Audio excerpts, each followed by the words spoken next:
루터에게 음악은 하나님이 주신 최고의 선물입니다. 심지어 뭐라고까지 이야기를 하냐면 나는 노래 못하는 목사는 내가 목사로 인정하지 않겠다라고 그렇게 이야기했던 사람이 루터예요.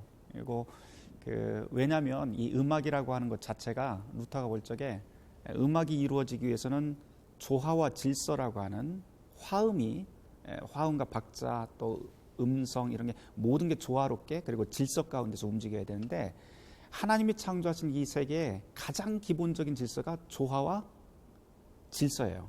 그게 가장 또 잘 드러나는 것이 또 음악이다. 그래서 루터는 음악이야말로 하나님이 주신 가장 큰 선물이다라고 그렇게 이야기를 합니다. 그래서 루터교회 목사가 되면 사실은 노래 못하면 굉장히 곤란한 경우를 많이 당하게 되죠. 주여 우리를 불쌍히 여기소서. 하나님이 주시는 평화 우리 구원 위하여 우리 함께 기도드리세. 주여 우리를 불쌍히 여기소서. 89년도 2월 달에 이제 고등학교를 졸업을 하고 사실은 공부를 굉장히 못했어요. 공부 못한 것보다도 사고를 많이 쳤지 사실. 그래서 아버지가 목회를 하고는 계시는데 아버지가 뭐 나 때문에 목회를 못할 정도로 이렇게 완전히 사고뭉치였고 그랬다가 대학은 사수를 했어요. 그 당시에 사수를 하고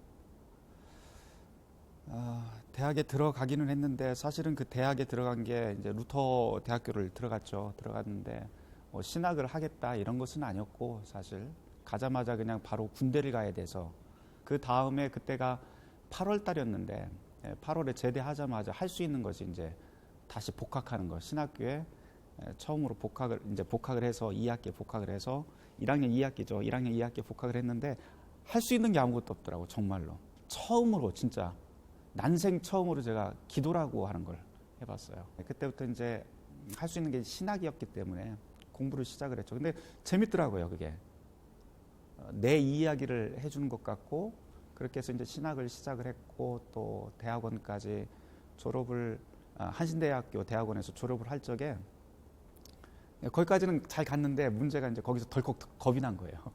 이대로 목회를 나가게 되면 내가 과연 뭐를 할 수 있을까? 굉장히 막막했고요. 그러다가 우연찮게 이제 독일로 유학을 가게 됩니다. 지금 그런 상황이라면 저는 절대 독일로 못 갑니다. 이제 공부하러 못 가는데 그 당시에 이제 주변에 독일 유학한 사람들도 없었고 조언해 줄 사람도 없었고 그냥 무턱대고 독일로 가게 돼요. 네. 입학 거부 당한지도 모르고 갔고 이제 거기서 시작을 하게 됐죠. 근데 집에다가는 거짓말 해놓고 아내한테도 한 6개월 동안을 내가 그 대학에 박사과정으로 못 들어간 걸 얘기를 못했어요. 못하고 거기에서 빨리 학교에 이제 들어가야 되는 그 어학과정을 빨리 거쳐야 되니까 그래서 한 6개월을 진짜 죽자 살자 했었고 또 꼴등으로 어떻게 딱 들어가게 됩니다. 계속 꼴등으로 들어가요, 사실은. 그런 식으로 해서 독일 유학을 하게 됐어요. 경제적으로 많이 힘들었죠. 정말 경제적으로 많이 힘들었죠. 보통 목회자 자녀들이 그 유학을 간다 그러면 굉장히 부유한 그 지원을 많이 받고 그러는데 저 같은 경우에 그렇게 할 수 있는 상황도 아니었고 나중에는 한 2년 지나니까 우리 안 사람이 굉장히 고생을 많이 했는데요. 병원 화장실 같은 거 청소하러도 다니고 뭐 이랬어요. 그랬는데 맨 마지막에 그 통장에 거의 돈이 다 떨어진 상황이 오게 돼요. 그 상황이 오게 됐을 적에 결정을 하죠. 한 달 후에 이제 가야 되는 게 너무 뻔하니까 가야겠다. 그러고 결정을 하고 준비를 했어요. 근데 결정을 하고 나니까 너무 이게 속이 안 좋은 거예요. 학생 식당에서 밥 하나 이렇게 사 먹는 게 무서울 정도로 그렇게 해서 김에다가 한국에서 보내준 김에다가 흰 밥, 거기 쌀이 굉장히 싸요. 그래서 흰 밥에다가 간장만 이렇게 해서 돌돌돌 말아서 그렇게 먹었던 기간이 꽤 오래 몇 년 동안을 그렇게 혼자 먹었어요. 제가 아내하고 상당히 사이가 굉장히 좋은데도 불구하고 거기서 이제 맨 마지막에 대판 싸우게 됩니다. 그리고 제가 있었던 기숙사 바로 앞에 도나우강인데 도나우강에 가서 자살을 하려고 진짜 죽고 싶은 마음에 이제 밤 12시가 넘어서 갔는데 못 죽겠더라고요. 그리고 거기에서 사실은 좀 이상한 경험을 했어요. 제가 무슨 경험이냐면 저 혼자 말했던 거죠. 그 강을 쳐다보면서 너 이제 뭐 할래? 이런 음성이 딱 들리는 것 같아요. 근데 거기에서 제가 이제 대답을 시작을 해요. 한국 가야죠. 그래 너 한국 가서 뭐 할래?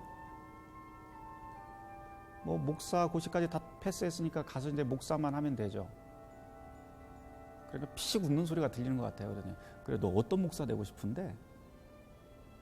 저 설교 잘하는 목사 되고 싶어요. 그랬더니 거기서 그 음성이 참 무섭게도 너 한번 설교 한번 해봐 그러는 거예요. 그래서 아무도 없는 상황에 강물은 잔잔하게 흐르고 그렇게 아무도 없는 상황에 그런 소리가 들리는 것 같아서 근데 저도 모르게 그 자리에서 벌떡 일어나서 설교를 시작을 했어요. 무슨 설교를 했냐면 여러분 어떤 환난이나 고통이 오더라도 실망하지 마시고 주어진 삶에 하나님을 찾으면서 열심히 사십시오. 그런 설교를 하고 있어요 제가. 그런데 갑자기 다시 음성이 들리는데 너 진짜 그런 설교 할 수 있어? 그러는 거예요. 한국 가서 목사가 돼서 그런 설교 할 수 있어? 가만히 생각을 해보니까 못할 것 같아요.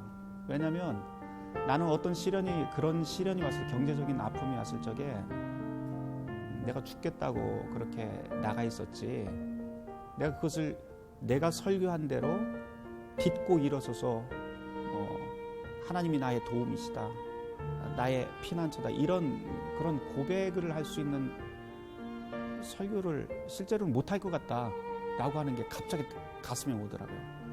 만일 내가 한국에 돌아가서 그런 설교를 하면 사기꾼이 될 것 같아요. 그러자마자 막 그런 생각이 갑자기 막 몰려들면서 눈물이 펑펑 나기 시작을 하는 거예요. 그래 내가 무슨 일을 하더라도 거기서 한 가지 깨달음이 있었는데 내가 무슨 일을 하더라도 지금 주어진 일에 뭔가 매듭은 지어야 된다.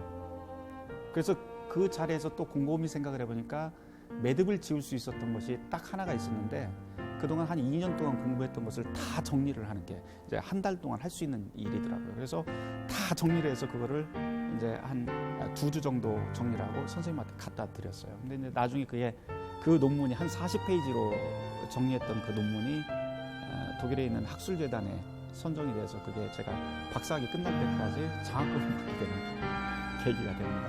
그래서 그것으로 이제 제가 독일에서 공부를 편안하게 할 수 있었고요. 그 이후로 그런 다음 이제 한국에 이렇게 돌아서 목회자가 된 거죠.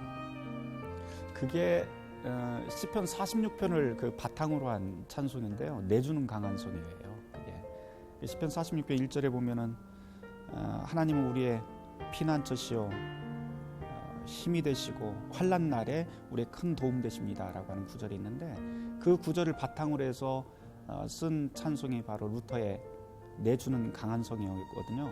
이게 뭐 아마 전 세계 그 찬송가 가운데서도 가장 많이 불려지는 찬송가 중에 하나일 겁니다.